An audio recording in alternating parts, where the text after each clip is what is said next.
30 minutos de noticias actualizadas. Conducción Gisela Bayona. Retomamos la información nacional, ya estamos conectados con el ministro de Salud, Edgar Lama. Ministro, ¿cómo está? Muy buenas tardes. Gracias por acompañarnos. Buenas tardes con todos, encantado de estar aquí. Qué gusto verla, Gisela. Muchísimas gracias, ministro. Comentaba entre los temas que quiero conversar con usted sobre el duro invierno que ha afectado sobre todo a las provincias de la costa y que trae consigo pues enfermedades como el dengue y que de hecho ya existe alrededor de 7.650 casos confirmados en el país. ¿Cómo ha actuado el Ministerio de Salud frente al aumento de estos casos de dengue por este duro invierno que estamos viviendo? Bueno, es verdad, este invierno ha estado muy duro. Hemos recibido muchísima más precipitación que el año pasado. Sin embargo, los casos permanecen por debajo del comparativo del año pasado. Ya. Así sea ligeramente por debajo, pero el hecho de haber tenido tanto más en lluvias que el año pasado y haber mantenido niveles similares de casos comparables, naturalmente, a la fecha comparable, significa que la gestión ha tenido éxito. Luego de eso, algo de lo que me encuentro particularmente orgulloso es que los casos graves son menos de la mitad de los que hubieron el año pasado. Para esto se está fumigando. Muchas personas creen que la gestión en contra del vector mosquito para enfermedades infecciosas es solo la fumigación. Sin embargo, la fumigación es solo el eslabón primero, o uno de los eslabones dentro de la cadena para solucionar este tema, como son también la destrucción de criaderos, la culturización respecto a síntomas que presenta la gente para hacerse diagnóstico y poder recibir atención, y aplicación de otras herramientas como repelentes, toldos, medicados. Aquí aprovecho para llamar la atención, siempre aprovecho para llamar la atención de los alcaldes y municipalidades que tienen la responsabilidad sobre aguas servidas, canaletas y alcantarillado. Ellos tienen que colaborar cumpliendo estas funciones porque donde no hay un adecuado mantenimiento de aguas, el agua se empoza y se convierte en criadero de mosquitos. Por eso eso podría causar que la cifra aumente, ¿no? Porque justamente las aguas estancadas se verán después de un tiempo, ¿no? Porque hay aguas que no han podido ser drenadas en muchos sectores, pero el ministerio está abastecido justamente para enfrentar el que no se dé una epidemia, en este caso por el invierno. Nos encontramos abastecidos, se han invertido $2.5 millones en insecticidas hasta el momento. Tenemos las camionetas, tenemos las bombas, tenemos los equipos. Se está financiando y terminando análisis científicos, pruebas de laboratorio para comprar insecticidas más eficaces que han tenido éxito en otros países de la región, pero diría que estamos preparados. ¿Y cuáles son las zonas más afectadas por el dengue en este momento? Al momento diría que son Napo y Orellana. Ya. Pero en las últimas 2 semanas, semana y media en realidad, se ha hecho una gestión muy dura y han bajado la cantidad de los porcentajes de personas afectadas en relación al total de la población. Ahora, ministro, sobre el abastecimiento del sistema de salud público, en redes sociales la ciudadanía pues continúa con las quejas sobre la falta de medicamentos e insumos médicos. ¿Cuál es el nivel real del abastecimiento de medicamentos e insumos en el sistema de salud pública? Yo he estado visitando distintos centros y hospitales a lo largo y ancho del país. He visitado, y en la mayor parte de estos hospitales que he visitado, el abastecimiento se encuentra por encima del 75%. En la mayor parte de los hospitales, incluso por encima del 80%. Es cierto que hay algunos hospitales que presentan sus deficiencias, y también es cierto que ¿Cuáles hospitales están desabastecidos según el recorrido que usted dice que ha realizado? Diría que, un ejemplo, ciertos hospitales en la costa, pero nada mayor, y ya se ha solucionado el tema del abastecimiento. Y en el caso, por ejemplo, de la deuda que se mantenía con las prestadoras de diálisis, por ejemplo, ¿también se ha superado?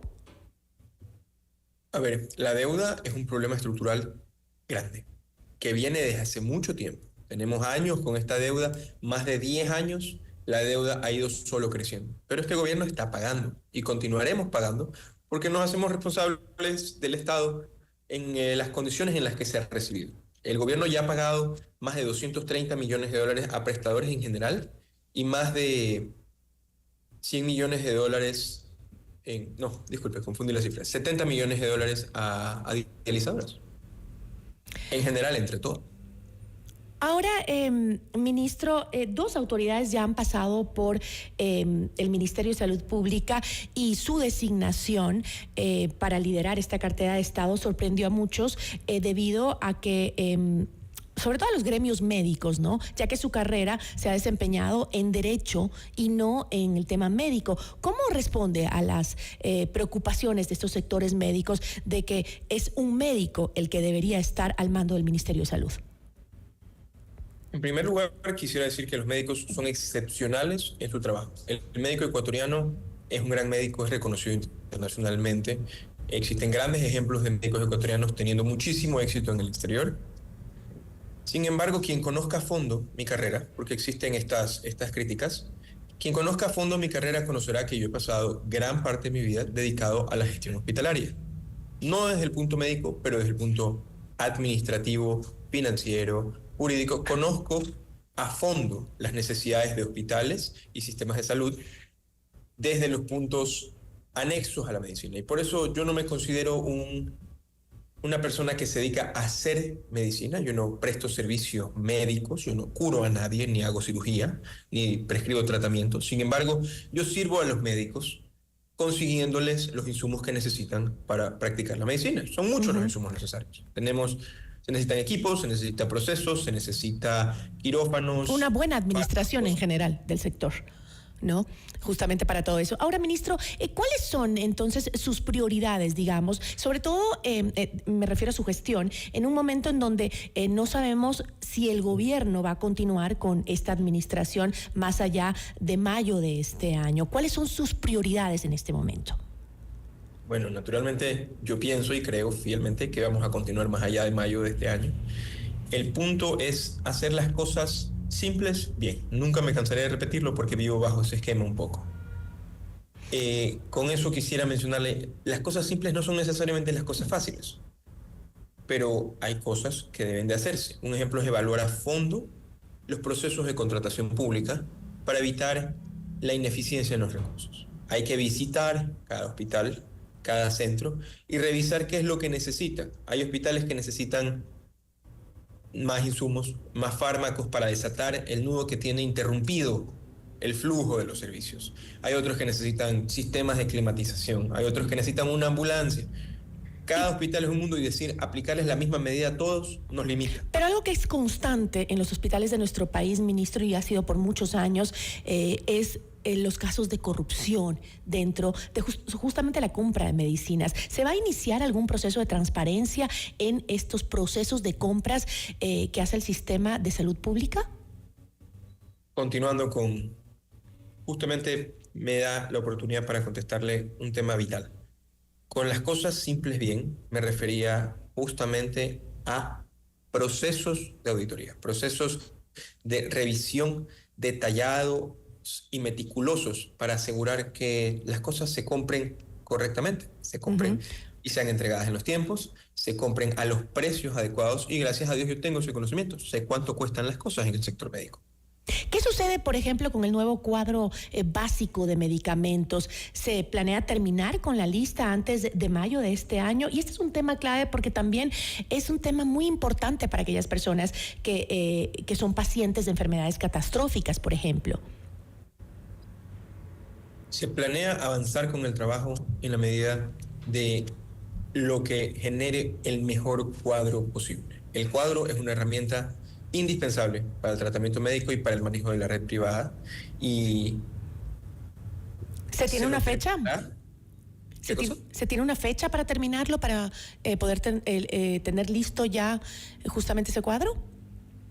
No existe una fecha exacta, pero créanme que se están haciendo todos los esfuerzos y gestiones necesarias.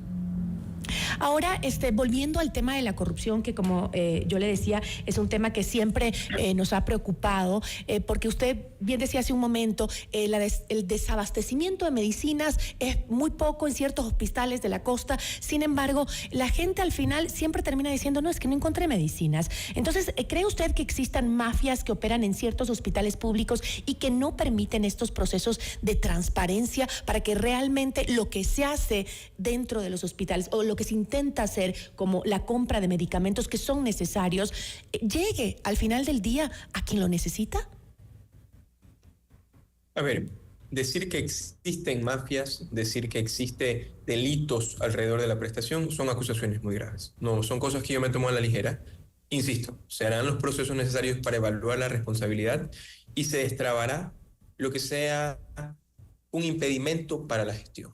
Nosotros, en mi tiempo de gestión, hemos logrado destrabar un problema que existía con uno de los proveedores de medicamentos más importantes. Los medicamentos han fluido y deberían estar abastecidas las farmacias en su gran mayor medida. Me ha asegurado eso, se ha conversado con las coordinaciones. También existen situaciones en que los pacientes se acercan y necesitan medicamentos que no se encuentran en el cuadro. Hay muchos escenarios en los que sucede este tipo de cosas. Ahora, ministro, me gustaría tocar otro tema que también ha generado un poco de preocupación, y es que Fernando Bastidas, que es del Comité Permanente de la Defensa de los Derechos Humanos, explicó que la policía había confirmado que hay 5 muertos por tuberculosis en la penitenciaría del Litoral. También agregó que el pabellón 7 es donde están los enfermos que tienen este caso de tuberculosis. En septiembre pasado, el Servicio Nacional de Atención Integral a Personas Adultas Privadas de Libertad, el SNAI, informó que la cifra de unos 800 reos confirmados con tuberculosis y otros con síntomas del mal. Eso es información que estaba circulando el día de hoy. ¿Cuál es la situación en la prisión con estos casos de tuberculosis? ¿Existe la posibilidad del riesgo de una epidemia? En primer lugar, las personas privadas de libertad han recibido atención médica en todas sus necesidades hasta el momento. Pero el Ministerio de Salud Pública dirige todas sus acciones a través de unos principios que son los principios de la ética médica. El primer principio de la ética médica es el principio de la autonomía. Con principio de autonomía me refiero, el médico le puede prescribir a usted medicación, le puede recetar una pastilla, un tratamiento, pero queda en usted y en su libertad aceptar y consumir el tratamiento. El Ministerio de Salud Pública ha provisto en los centros de privación de libertad el tratamiento. Sin embargo, existen distintos PPLs, llamémoslo, que se han rehusado a tomar el tratamiento o se rehusan a tomar el tratamiento completo, lo cual hace el virus, la bacteria resistente.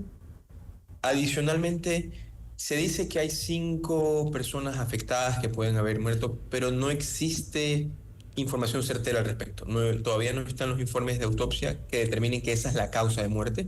Muchas personas que sufren de tuberculosis tienen otra clase de enfermedades subyacentes que los hacen particularmente vulnerables, como tienen VIH o algún otro tipo de inmunodepresión. Sin embargo, ministro, le insisto en este tema porque el Comité Permanente de la Defensa de los Derechos Humanos de Guayaquil pidió incluso que se declare una crisis sanitaria por tuberculosis debido a que sí se trataba de fallecidos por esta enfermedad y que tenían la confirmación del sistema de policía del SNAI, incluso que les había confirmado que sí se trataba de la muerte por la enfermedad, y había una cierta preocupación y eso era lo que principalmente le quería preguntar. De darse una epidemia, ¿podría esto traspasar las fronteras de la penitenciaría y llegar a la ciudad de Guayaquil? Con gran dificultad. No sería algo que pudiese ocasionarse o ocurrir fácilmente.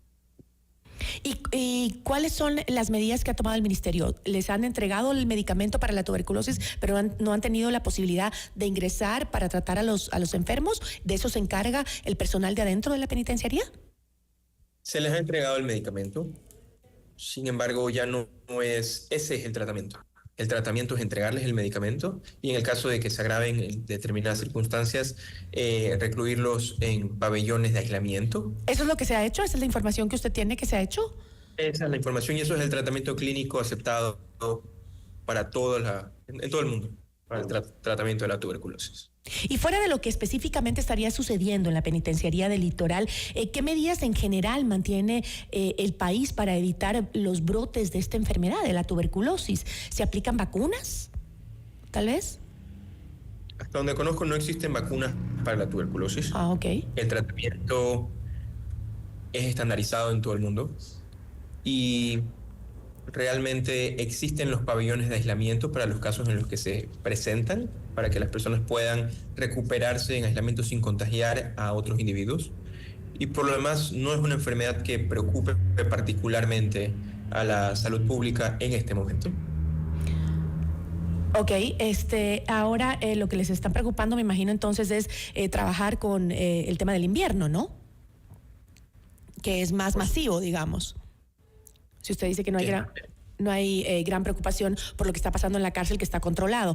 La mayor preocupación o el enfoque del ministerio es ahora el tema de trabajar con los damnificados o con los problemas que ha generado el invierno, sobre todo las afectaciones de salud. Por supuesto que sí. Las cuestiones que han sido afectadas en materia salud por este invierno no han sido mayores. Este invierno ha sido particularmente crudo en cuanto a pérdidas materiales, destrucción de infraestructura. Sin embargo, no ha habido mayores afectaciones en área salud. Han habido alrededor de unos 5.000 personas que se le han dado atenciones en los albergues, áreas circundantes, áreas de foco de la crisis. Sin embargo, solo 1.000 de estos requirieron atención en el albergue, en los centros médicos que se ha dispuesto. Se han movilizado aproximadamente 300 personas de personal del ministerio. Y por último, poquísimos casos han debido ser derivados a centros, casas de salud especializados para que se los atiendan. Esperemos que así se mantenga y que la cifra de afectados en la salud por el invierno no aumente. Le agradezco muchísimo, ministro, por habernos acompañado. Le agradezco muchísimo haberme invitado. Que tenga una buena tarde. Quisiera comentar, hacer especial énfasis en el tema de los pagos, porque ha sido instrucción del señor presidente personalmente continuar con los pagos por nuestra prioridad, que es mantener fluyendo los servicios para las personas que se encuentran en espacios de vulnerabilidad. El gobierno los apoya y estamos con ellos. Le agradezco muchísimo, ministro, que tenga una buena tarde. Nos acompañó Edgar Lama, ministro de Salud. Notimundo a la carta.